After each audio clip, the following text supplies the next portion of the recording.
చంద్రబాబు నాయుడు ఎక్కడున్నావు తండ్రి పరమాత్మ? మనం రైతులు చూడు తగ్గి మా తిప్పులు ఏమో ముందు డబ్బా తాగి సావాలనుకున్నాడు. ఎట్లా పరిస్థితి ఇది? ఏ కంటికి కనపడని తండ్రి మా కాంటికి ఏంది చేసి ఎట్లా మీరు కూటమి ప్రభుత్వం అని కూటమి చేసి మమ్మల్ని ఆదుకోండి.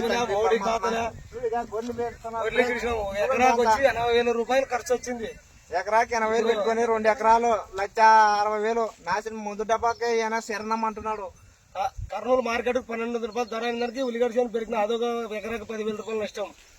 ఈ బొద్దుడికాడ 4 రోజుకి 400 క్వింటాలతో పోయినా కానీ కొనేవాళ్ళు లేడు. 400 లాట్లు పోతే ఒక 10 లాట్లు కొంటారు ఉల్లిగడ్డలు.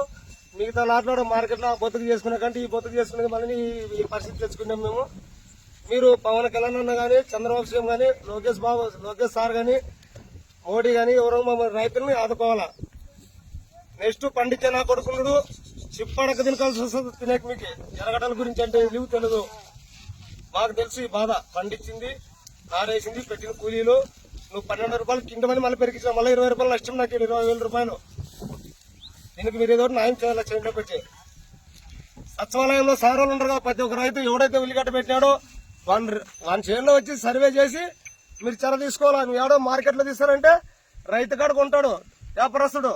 వాళ్ళ తల్లికి పాస్బుక్ అంటాడు, వాళ్ళ పిల్లకి పాస్బుక్ అంటాడు. వాడు 4